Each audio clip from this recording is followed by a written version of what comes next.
I moved into the neighborhood about 6 months ago, figuring it was time for a change. Quieter mornings, friendlier neighbors, maybe even a place where I could finally grow tomatoes that didn't die 2 weeks in. And to be fair, it mostly lived up to that dream. The street was clean, the houses looked like they were cut from a suburban catalog, and the neighbors? Mostly a mix of retirees, lawn-obsessed dads, and the occasional jogger with a dog that looked like it had its own gym membership. I've always found something weirdly satisfying about yard work. Call it therapy on 4 wheels. So when I bought this house, I knew my first real project wasn't going to be the kitchen or the bathroom. It was the lawn. That's how I ended up meeting Tom. He lives 2 doors down, a retired mechanic with the kind of calm energy that makes you want to sit on a porch and drink iced tea even if you hate iced tea. When he saw me dragging a rusted, beat-up riding mower off my truck like I was adopting a dying horse, he gave me a long look and said, "You're gonna need some help." Over the next few weekends, Tom and I turned that rusty relic into something beautiful. We replaced the engine, sharpened the blades, and even added a new coat of red paint with black racing stripes. I'm not kidding when I say the thing looked like a cross between a classic Mustang and a lawnmower. It purred like a kitten, cut grass like a samurai sword, and, according to Tom, put the neighbors' overgrown patches to shame. That's when I noticed her. Karen. She lived across the street in a beige 2-story that somehow looked judgmental on its own. The first time we spoke, I was mowing diagonally, because yes, I care about patterns, and she walked across her yard with a tight smile and said, "Oh, you're the one mowing diagonally. Interesting." I laughed, unsure if she was joking. She wasn't. Her arms were crossed, sunglasses perched high on her head, and that tight smile never moved. I just figured, some people move in and think they're landscaping artists or something, she added. I shrugged it off. First, every neighborhood has one, right? But over the next few weeks, I caught her watching me a lot, through her blinds, from her porch, even once from behind a bush while I trimmed the edge near the curb. She never waved, never smiled, just stared like I was doing something offensive by maintaining my yard too well. It felt like the lawnmower had kicked off something way bigger than I expected. And boy, I had no idea how wild things were about to get. It was a warm Saturday morning, the kind where the sun hits just right and the whole neighborhood smells like cut grass and barbecue. Leftovers. I'd just fired up the mower, freshly tuned by Tom, and I was halfway through carving a diagonal masterpiece into my front lawn when I noticed someone stomping across the street. Karen. She didn't wave, just marched straight toward me with that same stiff-shouldered determination she always had when she was about to say something unnecessarily bold. I cut the engine and took out my earbuds. "That thing is adorable," she said, tilting her head like she was admiring a stray cat. "Vintage, right? They don't make them like that anymore." I nodded, unsure where this was going. "Yeah. Rebuilt it with Tom a few weeks ago. Still runs like a dream." She said, circling it like she was appraising it for an auction. "I'll give you $1 for it." I laughed. Not even an awkward, confused laugh, just straight up. Laughed. "Wait, what?" $1, she repeated, completely stone-faced. "I'm serious, you're new here and I'm trying to do you a favor. That thing's old, and honestly, it probably violates a couple HOA rules. Could be considered a hazard." I stared at her, waiting for a punchline. Nothing, she actually meant it. "Karen, I'm not selling the mower," I said, chuckling again, though now it was more out of disbelief. "Especially not for $1. Her smile vanished like someone flipped a switch. "Wow, okay, so much for being neighborly. Look, I'm not trying to be rude, but that offer's kind of insulting. It's not for sale. I'm doing you a favor," she snapped.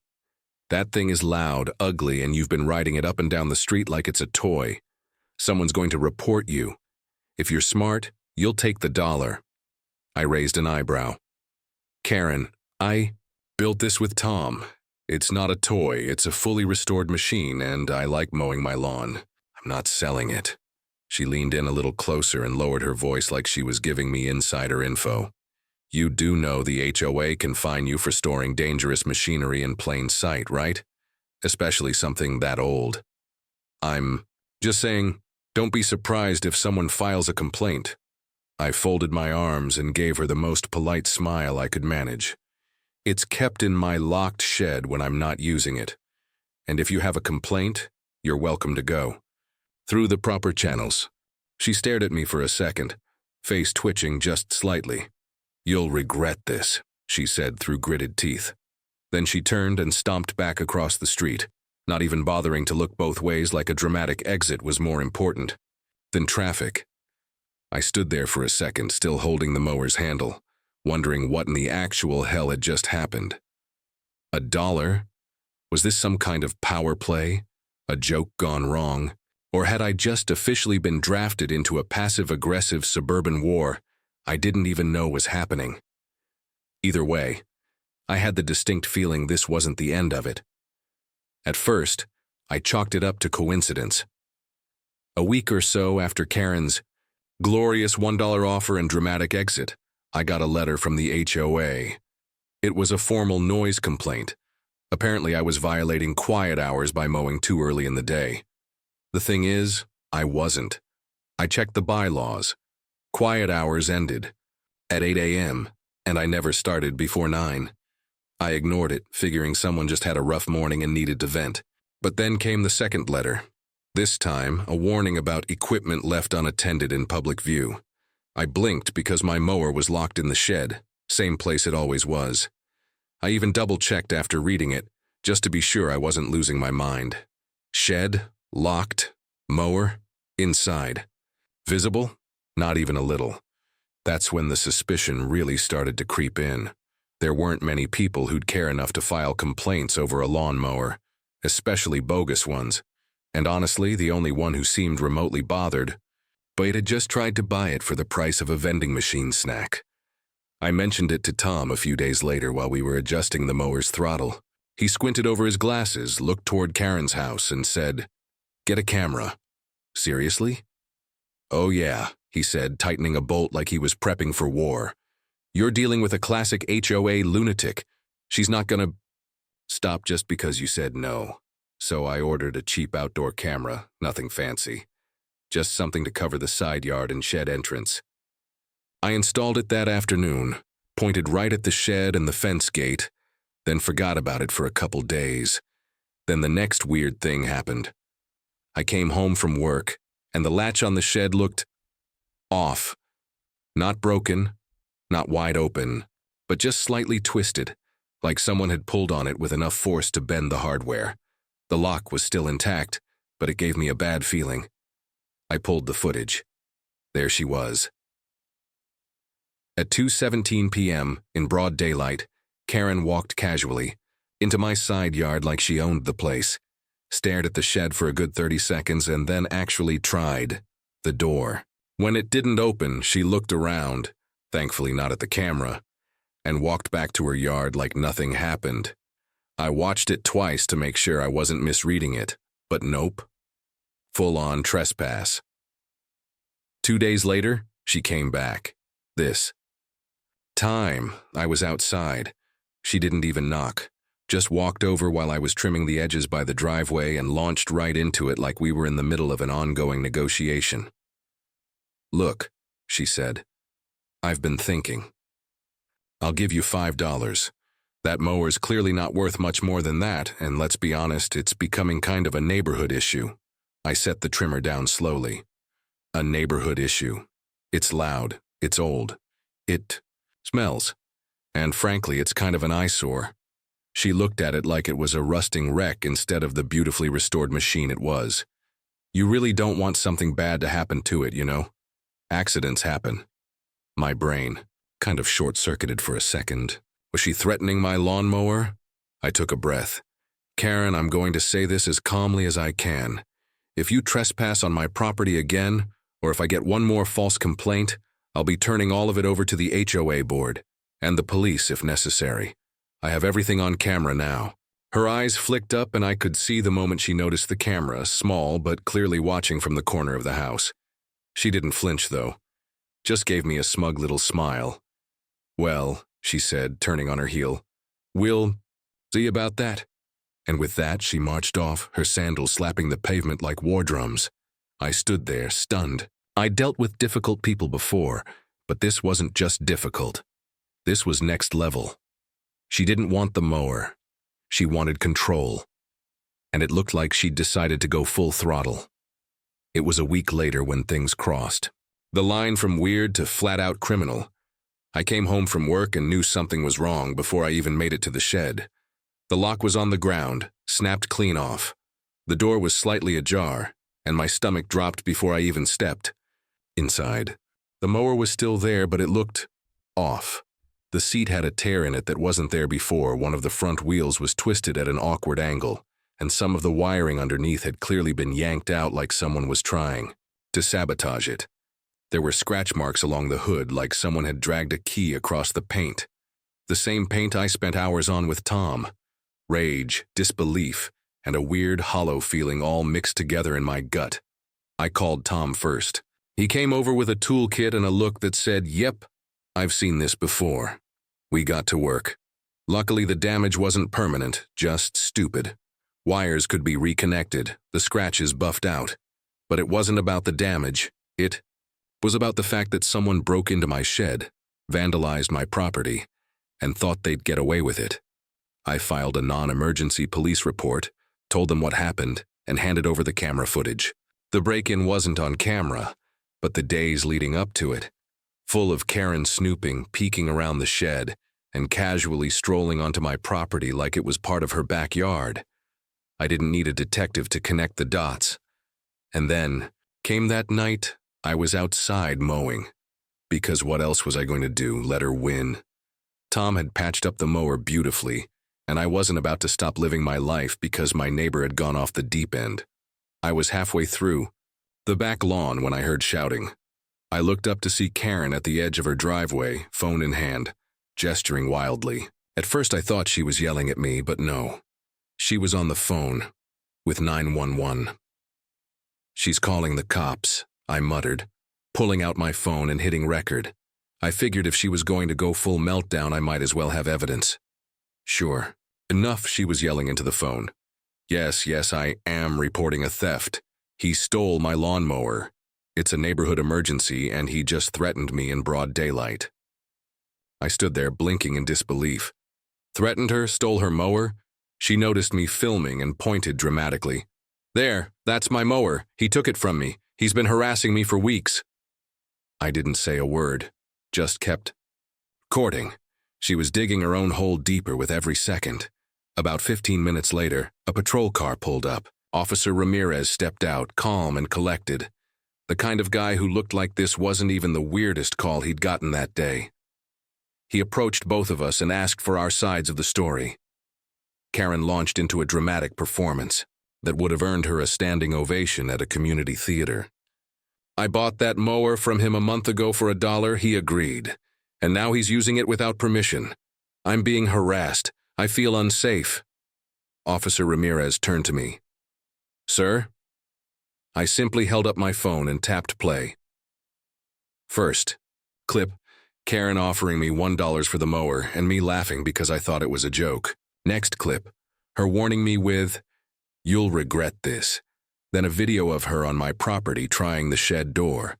Finally, the footage of her calling 911 and claiming I stole it. Officer Ramirez watched silently, nodding occasionally. When the videos ended, he looked at Karen and said very politely but very firmly, "Ma'am, do you have any documentation proving you purchased the mower?" Her face flushed. He didn't give me a receipt, but he said, "I just watched him clearly decline your offer," Ramirez said. "You also claimed you were threatened. Was that recorded?" Karen opened her mouth, then closed it. Again. "I felt threatened," she muttered. "Well," Ramirez said, pulling out a small notebook. "Feeling threatened and being threatened are two different things. From what I've seen here, this is a false report." Karen's eyes widened. "Are you saying I'm lying?" "I'm saying you made a very serious claim without any evidence," he replied calmly. You're lucky this isn't being escalated to a criminal charge. I'd recommend against doing anything like this again." Karen stood there for a second, stunned. Then with the grace of a cat pushed off a countertop, she spun around and stormed back to her house without another word. Ramirez turned to me and gave me a tired smile. "You've got yourself a classic HOA, Karen. Document everything. And keep your camera running." "Don't worry," I said, pocketing my phone. "It never stops." He nodded, gave a little salute, and walked back to his cruiser. I stood there in the twilight, Mower humming beside me, feeling like I'd just survived the dumbest battle in a war I never signed up for. And I knew she wasn't done, not by a long shot. A few days after the 911 incident, things started to quiet down, at least on the surface. I hadn't seen Karen lurking around and the shed stayed untouched, but I didn't trust the calm. It felt like the kind of quiet you get before a bad storm rolls in. That Thursday, just as I was rolling the mower back into the shed after a quick trim, someone knocked on my door. It was Linda, the HOA president. Now, Linda was the kind of woman who carried a clipboard like it was part of her skeleton. Organized, polite, and deeply invested in the appearance of the neighborhood. But she wasn't unreasonable. She was the rare kind of HOA person who actually cared more about keeping the peace than nitpicking nonsense. "Mind if I chat for a second?" she asked, already looking exasperated.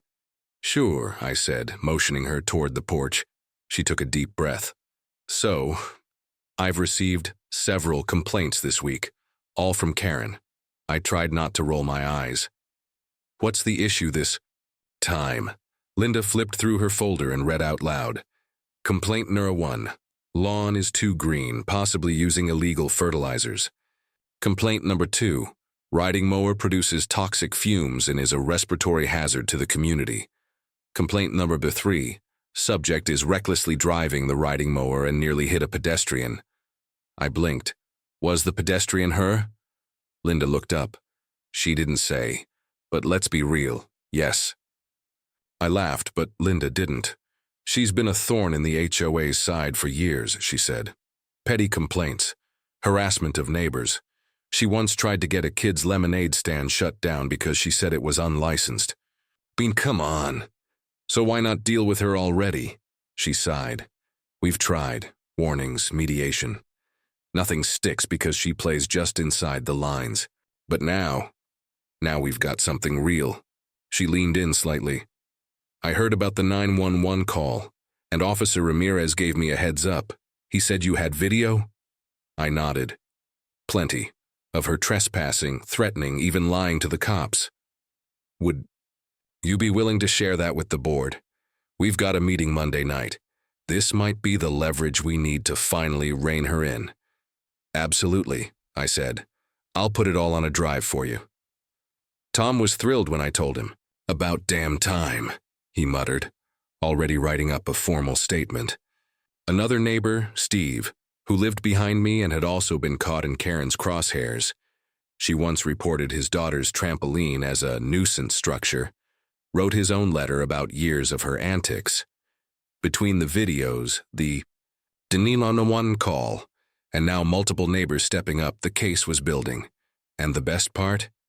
Karen had no idea. She was still strutting around the neighborhood with her usual smug look, acting like she'd won some invisible battle.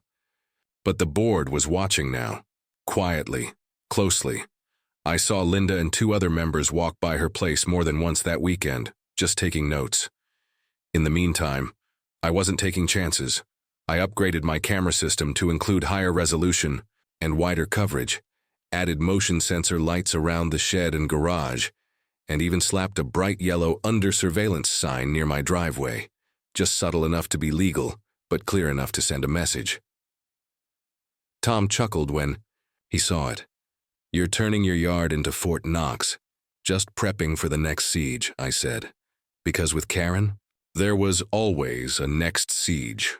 There's something incredibly satisfying about turning petty into an art form, especially when you're doing it in the name of peaceful revenge. After everything Karen pulled, the fake complaints, the break-in, the 911 stunt, I figured it was time for a little neighborhood justice. Nothing illegal, nothing aggressive, just creative. It started with a trip to the hardware store. Tom and I spent a full Saturday afternoon repainting the mower. We stripped off the old forest green and went full send on hot pink, like eye-searing bubblegum meets Barbie pink. Then we added glitter flames across the sides, gold and silver that shimmered in the sunlight. Tom, the retired military man, with a precision streak, free-handed a pair of cartoon eyes on the front like it was a battle tank from a candy-coated apocalypse. And just beneath the steering wheel, I slapped on a custom decal that read, "Not for sale. Ever." It was absurd, glorious, completely unserious. And it was exactly what I needed. The first time I rode it out, slow as a parade float, I could feel her watching. I turned into the front lawn, cranked the throttle just enough to make the engine purr like a smug cat, and waved at her as I passed. She was standing on her porch, holding a cup of something, and the moment her eyes landed on the glitter flames, she froze. I swear I saw the muscles in her jaw twitch. Chef's kiss. After that, the mower became something of a local icon. The neighborhood kids started calling it the Karen Buster, and the name stuck. One of the dads from 3 houses down even asked if he could take a picture with it for the group chat. I let him. Then came the workshop idea. I was trimming the hedges one evening when Tom said, "You know what would really grind her gears?" I looked up. What? A public event. Something lawn-related, but exclusive. And just like that, the Saturday Lawn Legends Q&A was born. We made some flyers, printed on green paper naturally, and passed them out to about a dozen neighbors we liked. Tom brought his vintage weed whacker. I gave a demo on mower maintenance, and we set up lawn chairs in the front yard like it was a garden TED Talk. I even brewed iced tea. Karen wasn't invited. She watched from her porch the entire time, clutching her phone like it was a grenade she didn't know how to throw. At one point, she tried to walk over, but Linda, of all people, intercepted her. "Private event," she said, as sweet as syrup. Karen went back inside and slammed her door hard enough to make her wind chime fall off the hook, and then came the cherry on top. At the next HOA meeting, the board formally voted to fine Karen for repeated false complaints, nuisance reporting, and unauthorized trespassing. Linda told me the board had reviewed the footage and statements and decided enough was enough. "She's being watched now," she said. Officially. Word spread like wildfire. Soon, Karen's antics became the stuff of neighborhood legend. Someone started a meme thread in the local Facebook group, photos of wild pink riding mowers, captions like "Karen's Kryptonite." Even the new neighbors on the next street over had heard the tale. It was beautiful. I decided to commemorate the whole saga with a custom mug. White ceramic, bold pink letters that read, "One Mower Club, founding member." I ordered 2. 1. For me, 1 for Officer Ramirez. I dropped his off at the station one afternoon figuring he probably wouldn't remember me. He did. "The glitter flames," he said, grinning. "Hard to forget." He laughed when he saw the mug and said, "You know, I still tell that story. Lady tried to file a grand theft report over a riding mower she didn't own. Classic." "Glad you were the one who showed up," I said. "Could have gone very differently." He raised the mug like a toast. "Keep mowing strong, and I do. Every weekend. Slowly, proudly. Pink glitter blazing, the engine rumbling like a beast. Just a guy, his mower, and the kind of peace you earn the hard way. One ridiculous battle at a time. Things quieted down after that. Not completely. Karen still existed. But it was like someone had finally yanked the battery out of her drama clock. She wasn't filing fake complaints anymore. She wasn't skulking around the shed, and the 911 stunt seemed to have taken the wind right out of her. Sales. Instead, she just watched. Every time I fired up the Karen Slayer, yes, that's the official name now, her blinds would twitch. I'd see the curtain shift just enough to catch a glimpse of her squinting at me like I'd personally vandalized. The 10 Commandments. Sometimes she'd even stand there with her arms crossed, just glaring at the mower like she could kill it with eye lasers. But that was it. No more sneak attacks. No more fake police calls. Just bitter, silent stares from behind glass. Then, one day, a for sale sign popped up on her lawn. At first, I thought it was a joke. I even asked Tom, "Did one of the neighbors do that?" He peeked through the window, squinted at the sign, and said, "Nope, that's real. Karen's bailing." I can't confirm it, but I'd bet money. The HOA fines had something to do with it. Maybe the meme storm, or maybe she just realized the neighborhood wasn't her kingdom anymore. Whatever the reason, she was out. And the neighborhood? Oh, rejoiced. There weren't literal parties, but the vibe. It was like someone had just defeated the final boss in a very long, very weird game. I got more than a few high fives. Steve from the back lot brought over a six-pack. Linda walked by and casually said, "It's going to be so quiet next month." And Tom just nodded and muttered, "Told you she'd crack." I still keep the Karen Slayer parked proudly in the shed, freshly waxed, glitter flames gleaming. I mow every weekend like clockwork. I even added a little Bluetooth speaker so it plays dramatic music while I ride. Think Ride of the Valkyries or the Jurassic Park theme. The kids love it, and I thought that was the end of it. The saga closed, book finished, curtain down, but nope. Last week I heard a knock at the door. I opened it to find a woman I didn't recognize. Early 40s, a little Karen-ish in haircut but wearing a genuinely friendly smile. She glanced at the mower behind me, parked by the garage, and said, "Hi, I just moved in 2 doors down. Is that riding mower for sale? By any chance?" I blinked. No, not really." She grinned. "Oh, I only ask because my cousin Karen used to live here," and I didn't even let her finish. I slowly, dramatically closed the door with a smile that said it all. "Only if you've got a time machine," I said through the crack, "and a sense of humor." Click, door shut. And then I went back to mowing. Looking back, it's funny how one absurdly lowball offer turned into the most chaotic chapter of my suburban life, all over a lawn mower. But it wasn't just about the mower. It was about boundaries, about standing your ground when someone thinks they're entitled to what's yours, simply because they want it. Karen thought $1 and a guilt trip gave her ownership. She was wrong. What she really bought was a one-way ticket to neighborhood legend status, for all the wrong reasons. Sometimes petty revenge isn't about vengeance. It's about making a point without losing your mind in the process. It's about paint, glitter flames, and a hot pink beast that rumbles louder than entitlement. It's about turning the tables with a smile and a well-placed security cam. The moral? Some things aren't for sale, especially my sanity. And hey, if someone ever offers you a single dollar for something you love, politely decline. Then install a camera, grab some popcorn, and get ready. Because that's when the real show starts. And trust me, next time I hear, "Is that mower for sale?" I'll just smile and say, "Only if you're ready to star in your very own episode."